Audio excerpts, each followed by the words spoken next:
All right, guys, we are down here in Nauset, Massachusetts, which is about an hour and a half south of my parents' house, which is Kingston. We did a workout the other day at Carver, which is right next to Carver. So giving you guys a little geography of Massachusetts and where I grew up. But we're on vacation, our first official day on vacation. Yesterday, we kind of drove down, had some work in the middle of the day, so wasn't able to enjoy the entire day. We jumped in the pool, but it was already cloudy and cold. So today is gonna be officially, sun's out.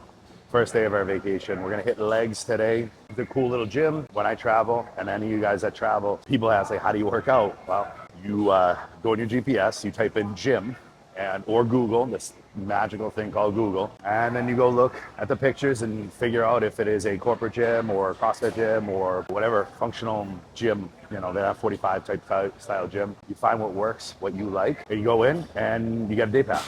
Or for me, because I'm gonna be here for a week, I got a week pass. Obviously, it's a little bit more expensive than what you normally are paying for a gym, but you're on vacation. That's like everything. You know, we're gonna be here for a week. I don't like to bounce around for gyms. Once I kind of come in here, see the facility, just because coming in here and I'm doing legs, so I'm only working their leg equipment. You know, the next day I'll be working a different muscle group. Tomorrow I'll be chest. I don't really get the full experience until I'm able to kind of hit all the different muscle groups. Starting with hamstrings, as always. We don't have a plate-loaded hamstring like we do back home.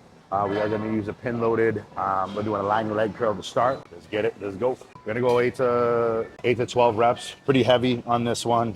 I haven't racked it out. We're on the second to last pin. So.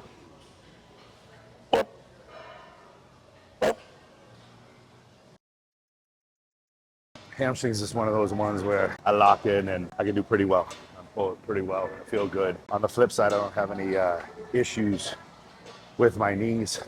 Sometimes with leg extensions, when I start to go a little bit heavier, I do feel a little bit of a pull or drag in my knee, which is understandable because of how the exercise is set up. But hamstrings has always been an easy muscle group for me to grow and also for me to train hard. You guys don't see me training hamstrings too hard when it comes to overall volume, but we always start with our hamstrings. You guys might say, isn't that contradicting a lot of the stuff about prioritizing? When you said that you're trying to work your quads and improve your quads, why do you do your hamstrings first? For whatever reason, when I work my hamstrings first, the additional blood that goes into that area allows for me to have, I guess, better workouts when it comes to all the pressing. When I've pre-exhausted specifically my quads and not done any of my hamstrings, I find that I have more knee discomfort. So it's something that I picked up over the years. One of the guys that I used to watch brought this up, saying, do your hamstrings first, the first exercise. And I started doing it. I'll be honest, I never stopped. Maybe that's one of the reasons why my quads have not been as dominant. But on the flip side, as I've always told you guys, I don't want to have discomfort. I don't want to have knee pain. I don't want to have joint pain. So that's more important than sometimes the overall gains.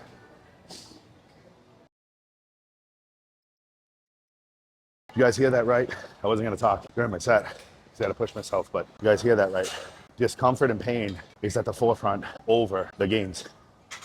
When I was a kid, I didn't have that mindset, didn't have that mentality, and I would do whatever specific exercise I thought was going to get me the best quality results, regardless of the discomfort and pain. And I think in two aspects of that. One, I was always in some kind of pain and discomfort, which quality of life wasn't as good as it is now. Second, I do think that when you put yourself through that trauma or pain in your joints and your ligaments, over time, it is unsustainable to be able to progress. That's another thing. If something is bothering your shoulder, something bothering your knee, something is bothering your lower back, something's bothering that, I don't care what exercise it is, stop doing that exercise, at least for that day. And if it exacerbates over time, it gets worse and worse as you continue to do that exercise week to week, completely just stop doing it altogether. Don't do it at all right? When I was a kid, deadlifts was an exercise I could do. I loved doing them. I was very strong. One point I pulled something in my lower back. There's a small hernia that I have there. I cannot do deadlifts anymore. It does not matter how much that I try. I get to a certain weight and my body clicks and it goes into a pain. It is not beneficial for my gains. I don't care if Ronnie Coleman, I don't care if some of the best backs in the world did crazy deadlifts. I'm not gonna do them because I don't wanna be hurt. Let's go. Lock it in. You got 12. Try to finish up with 12. All right, we got 12. That definitely was hard. Last set of hamstrings was a success. 3 sets of 12. Definitely progressively got harder. It wasn't one of those ones where first set was harder than the, yeah, no, absolutely. Don't worry about it. First set was easier. Second set got harder. Third set was the worst. Let's go, let's move on, next one. So these sets are gonna be a pain in the ass to like record because I have no place to stand or sit. So I'm gonna go down right here on one knee. We're moving on to the leg press right here. We've already loaded it up. It's a different style leg press. It's not a Panada, I don't even know what brand it is. I think it might be a Cybex. Old school leg press, feels good. We're going real deep on this, as always with all of our leg press stuff. I always preach go as deep as possible. So we're going all the way down to the bottom and we're going all the way up. So great stretch. Already loaded up the weight, already warmed up. Let's ready to rock and roll, baby. So we're gonna probably go about 12, 15. We're gonna figure out how we're gonna do that. Lock it in. Let's go. Ah. Yep. Yep. Yep. We're gonna hold ourselves in the seat. Make sure those hips open up. Beep. Beep. Beep. Oh. Bye.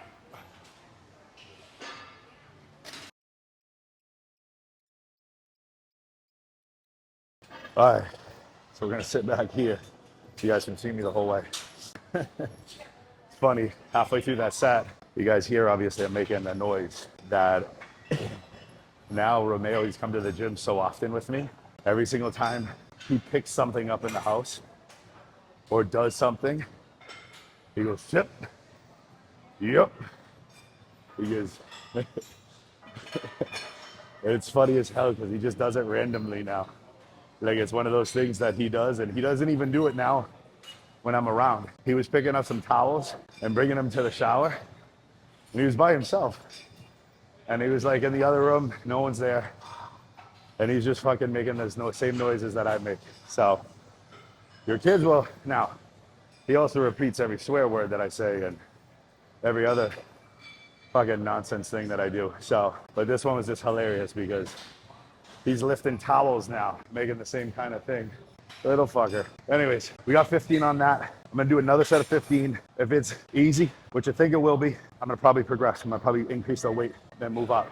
We're not gonna rest a lot because that wasn't a killer set. When I say killer, I wasn't fucking dying. Make sure I'm staying hydrated. This gym isn't super, super cool. It's not hot. I mean, it's not. I've been to some really hot boxes or gyms that don't even have air conditioning. Just a whole different beast. Let's get into it. Lock it in. Ha! Woo! Let's go. Let's go. 5 plates, 15 reps, 2 sets. All right, we're gonna go up because I was cruising. We're gonna go up another plate on each side. Legs is one of those things where I've been training for so long. It's a love-hate relationship that I have with it because, as I told you guys, it's the hardest muscle group to put yourself through to train. It's also the one that I give them the most gripe because over the years I've had a lot of tweaks and injuries that result from it. The list goes on. You can't wear jeans, your shorts right up, but there's something ingrained inside me. There's something ingrained inside that I think the great people that like to put themselves through a level of pain, they like to push themselves to the absolute max. So though at this time in my life where I'm not competing, and honestly, I don't think anybody gives a shit about how big your legs are, you have that test in yourself. You have something in yourself that you want to test yourself. And once a week, we push ourselves. And we get this song right now, Born in the USA. Come on, it couldn't be a better song for 4th of July weekend. Let's go, baby.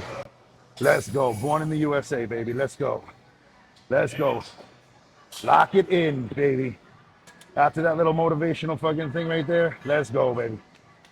Woo! Let's go. Ah! You'll push that right here. You'll push that right here. It's something I don't know at what age. I'm 38. I don't know at what age you're going to have that taken away from me. And maybe it has to be an injury. Maybe it has to be something.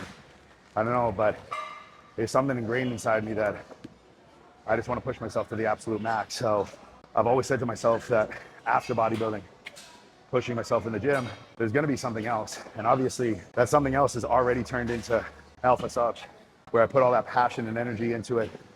My kids, the time and energy I spend with them. I think that that is the key, guys, to happiness, is having those three pillars. It's having a physical pillar of pushing yourself physically. I think with business, it's mostly mental anguish, the struggle, how to put all the pieces together.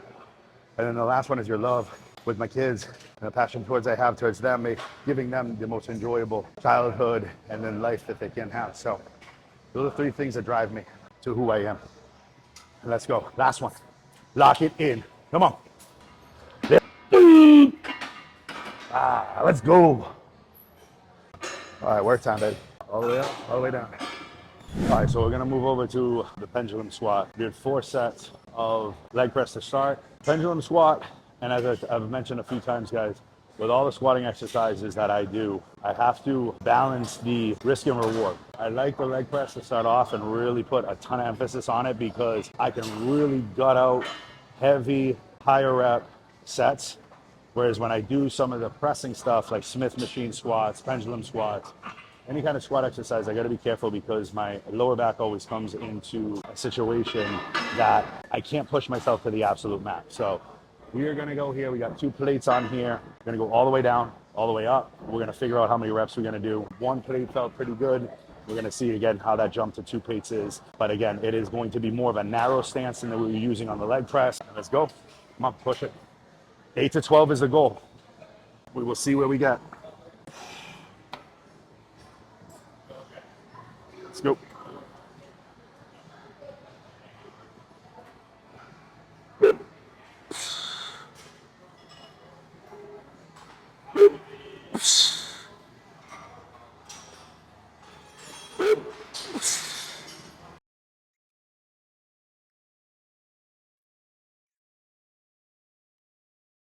Good set.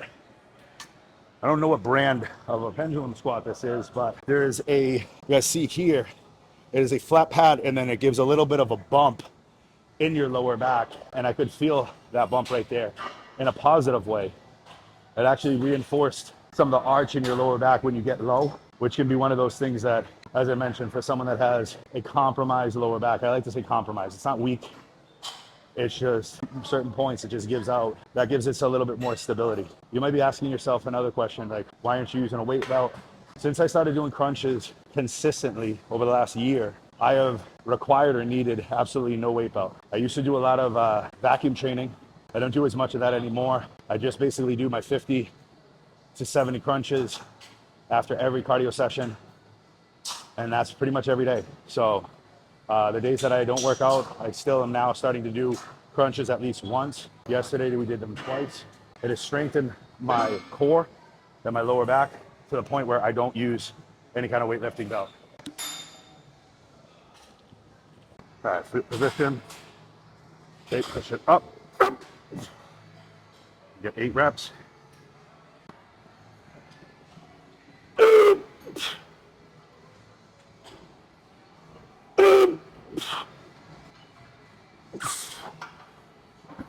Here we go.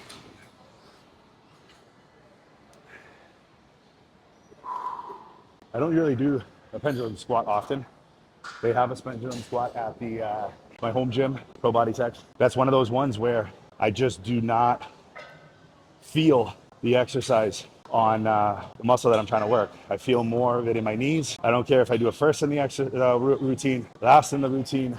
I just don't ever feel it. So what I end up doing is not doing it at all. Like I've said before, guys, I love the Panada equipment, but with all brands of equipment, there's certain pieces that just are not good.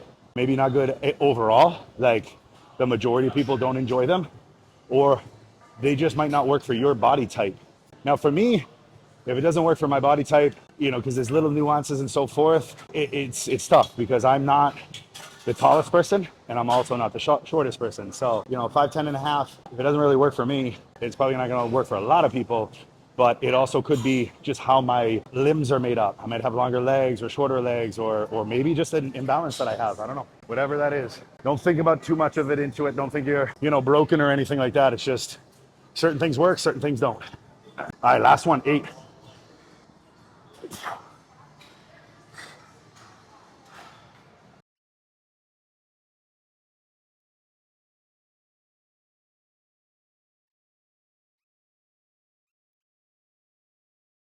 All right, well done. All right, let's go, baby.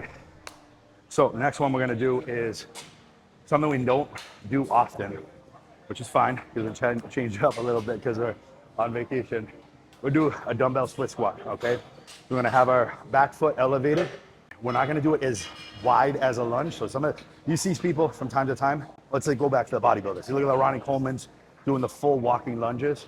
You're not gonna spread your legs that far because really the idea is that we're gonna just drop the back leg, but we're putting the emphasis on the front leg, the planted leg that's there. So pick up these dumbbells. We're gonna start with the left side. We'll do about 10 to 12, and we're gonna stop, give ourselves about 20 seconds, 30 seconds. Again, let our central nervous system catch up, let our breathing catch up. So this is not a cardio situation.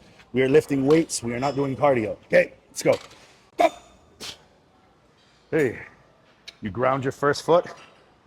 Okay, put the other foot up.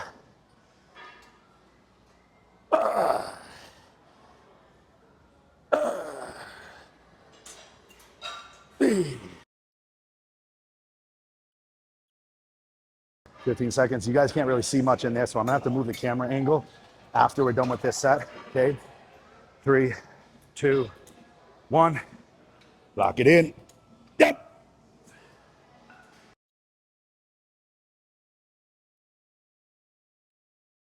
Need to be a little bit further forward on that last one, but we got it done. Camera was a little bit further over here. All you can see is my upper body going up and down. You couldn't really see what we're doing. We're gonna lead with our left foot first. The front foot is the foot that is being activated and being used. That leg is just to plant and keep up. We're gonna do about 10 to 12 of these bad boys. I think we did about 12. I don't know, can't remember. Again, on my last video, you guys can laugh at me. My counting is always terrible and my math. And this is parallel. This is perpendicular, okay? I got shit on for that one because I confidently said that the first one was perpendicular when it was absolutely parallel.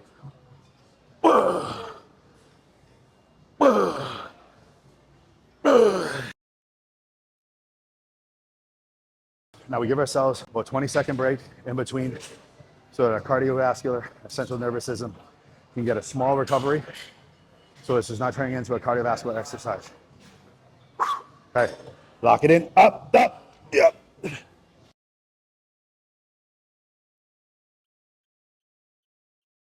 Fuck. Oh, we're gonna sit down because I'm exhausted. So good.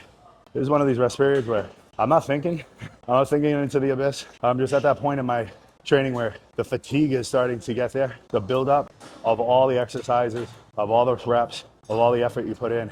And this is the last set of the presses. This is always kind of like what happens to me once I get through all the presses, especially on leg day, which is the hardest exercises.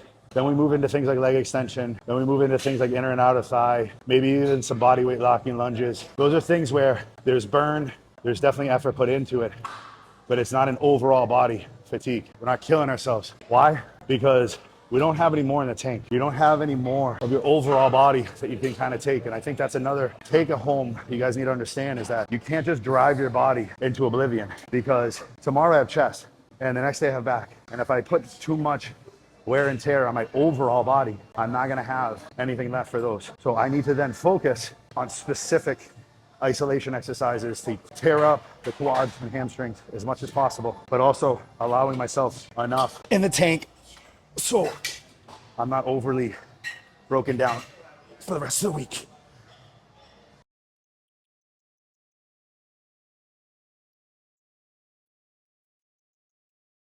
That's all she wrote, baby. That's all she wrote. Put those dumbbells away. Let's move on. It took a little longer than normal to get back into the leg extension. We had some guys using it. They only have one. Well, I actually have two. There's a plate loaded one that I tried. I didn't really like at all. This one, it's okay. The downfall of it is it doesn't go all the way as far back as I'm normally like, so I don't get the full range that I normally enjoy from the leg extension back home. But as I mentioned in the beginning of my workout, sometimes there is a little bit of an extra pull in my knees when it comes to leg extension. So instead of just going up on weight, even though I could use more weight for my muscles, we're gonna probably do a little bit higher rep range. And then what we're gonna do is, once we're done with this, I'm gonna go right into some body weight squats. So when I was waiting for the machine, I started doing a few slow and controlled body weight squats. We're probably gonna do 15 of these and then 15 of the body weight squats. That's gonna be a set for this little combo right here. So it's like a superset that we're gonna be doing. 1, 2.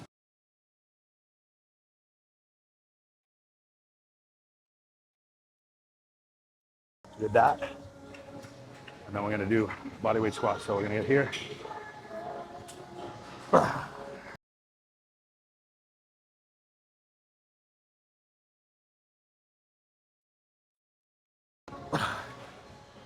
All right, felt good. This is where we're getting to the end of, before we move on to calves and stuff like that. This is where I try to make different combinations to get as much out of the legs in unique ways. So today we're doing the 15 and 15. I don't want this to turn into a single set at the beginning that it just wipes me out. This is not CrossFit. This is not like one of those things, but I want to progressively do more so that by the time I'm done with my third set, I'm done. So we got the rest period in there. I'm going to probably up the reps on each of these, maybe to 20, maybe to 18. We'll see how I feel. Whatever we do on a leg extension, we're going to dictate what we do on the body weight squats. Why? I don't know. No idea why. I'm just fucking doing it that way. 1, 2. All right, body weight squats. We got 20 of these fuckers. Let's go.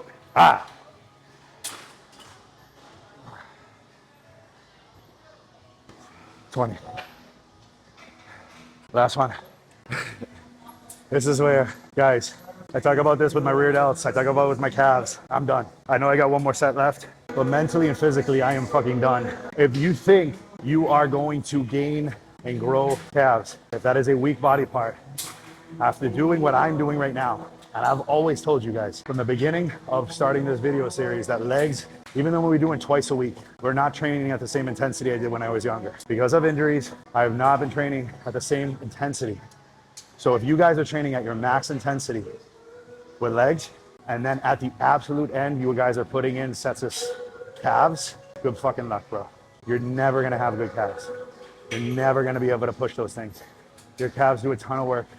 Your calves, you're walking on them all fucking day.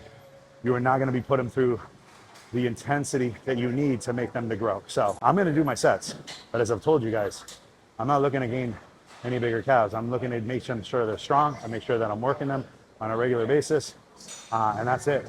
No way that I could be looking to improve with the energy levels that I have left. Last one. Okay, so we have to beat 20. Let's go. Lock it in. 5, 4. Last one. Dig it up. 5. All right, let's go, baby. Now we have to do 25 of these motherfuckers. Let's go. Come on.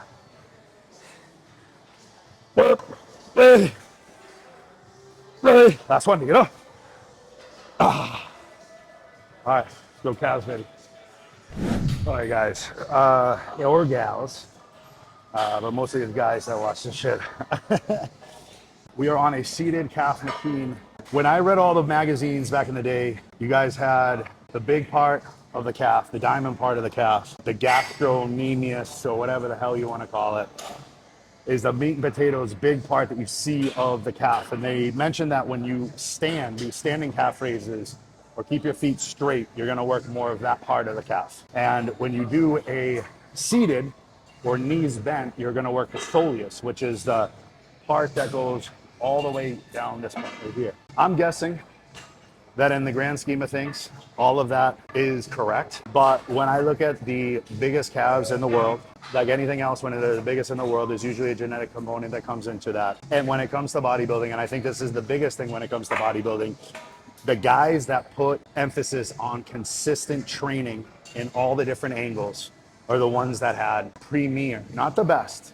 You know, Phil Heath, I don't think trained his arms the hardest, but when you consistently train, you will have fucking awesome calves. I always attribute a lot of the calf work that I did from a lot of the toe raises on stairs when I was trying to build my vertical leap. As I was a basketball player when I was younger, all it did was make me have bigger calves. I always tell people, you want to jump, go jump. You want to run faster, go run. The power that you get from weight training is completely different than what is indicative to the vertical leap or the speed in which you run. Okay? Now, when it comes to calf training, consistency, intensity, short rest periods, volume, as well as frequency. So everything, all under the sun. You need to be intense, you need to have quick rest periods, you need to do it a lot, and you need to do it often, okay? Now, why do I do it when I already have big calves? Because I want to keep them strong. I don't want them to fall back. And I do probably about 3 sets here. I do quick rest periods. I do full range of motion. That's the last and full thing is full range of motion, guys. None of this little bouncing, okay? And then we're gonna move over to a standing calf raise as well. So, and I don't use weight that I can't fucking do a full range of motion. So we come in here, get it off the restraint, go down, up, hold, down, up, hold, down, up, down, 12, okay, done. So we get ourselves 30-second rest periods, full range of motion, and we move the fuck on. This is a very, very easy exercise to do, guys. It's similar to shrugs, okay? Short bursts, range of motion, heavy weight, high intensity. The only thing I would tell you with shrugs is that I wouldn't do them as frequent as you would need to do calves. You are not utilizing your traps as often as you're utilizing your calves.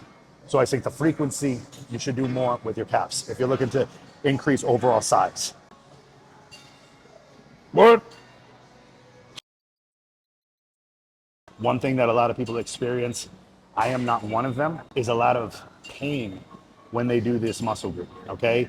Maybe that's why it's been easier for me, because all of the training that I've done, I haven't had a lot of pain. Maybe it's because I've done them so much when I was younger that I've become a tolerance to that pain. I don't know what it is, but I will tell you, calves training will have a lot of burning that goes into the training. So a lot of people experience a lot of burning, a lot of pain in that area, that concentrated area of the calf muscle. What I find more painful is when I do train them hard, the days after, when I'm doing my walks, obviously I feel that on a regular basis. So again, it's not as painful as any of the other muscle groups that I've trained with, but a lot of the feedback that I've gotten from a lot of people is that it is a painful muscle group and they get a lot of burning sensation.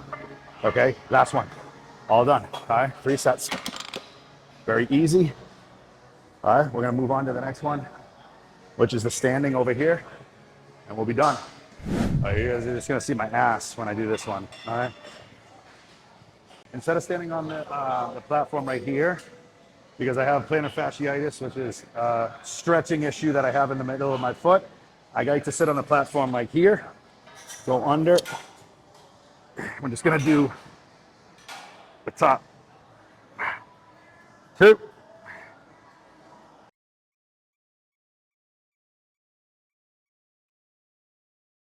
Roll it.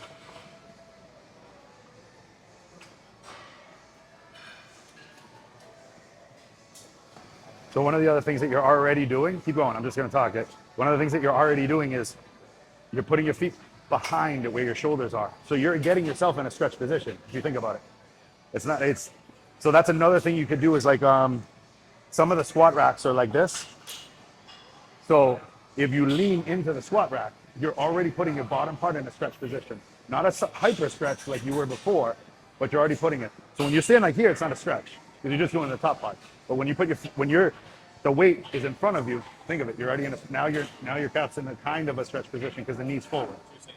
It's a good place to start because you are using a little bit of a stretch, not to the point like what you were doing before. And those are just little nuances, but they have some squat, so the Smith machine, the one that's angled, that's perfect. Just go like this and go up. You're basically riding up a sled. Because there's the old school actually calf machine is built like that. It's built like that at an angle. Yeah. So you literally lean it, and the pad is here. There's a pad on your stomach. So it's like a half squat, just more up. So it's like this, like a half squat, and you lean into it. Yeah. And it puts your calf in a stretch position. Now it doesn't have it's still up like this, but I would just step on the bottom and just fucking do it that way. And then the last thing, don't put your feet so close together, bro. Don't put them close together, because you're not gonna be strong like this right here. If you stand here, you can push me over. You can't push me over like this because you have stability. Okay, whenever you put your feet here, you're having to use your core to keep yourself stable. Don't waste your energy.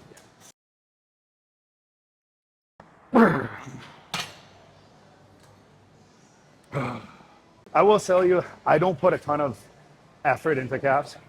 It's a big muscle group, and I don't really need them to be developed even more than they are.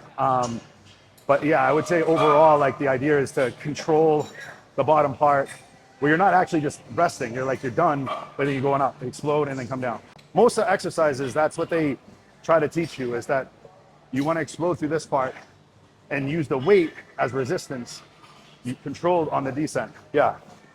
Because if it's too light, you know, you shouldn't be like the NFL combine where the guys are fucking pumping it like, but obviously they're doing it because they're just trying to max reps as opposed to like feeling it in their muscles and getting the most out of the weight. Yeah, anytime, bro. Alex. Pleasure, brother. Have a good one. All right, last one. We're going to go up on weight. So we talk about lending a hand in the gym. I see someone doing something, maybe incorrectly or they could be doing it better. It's not bad to always kind of go off there and give them some advice. All right, so last one. And then it's vacation mode, baby. 1, 2, 3, 4, 5.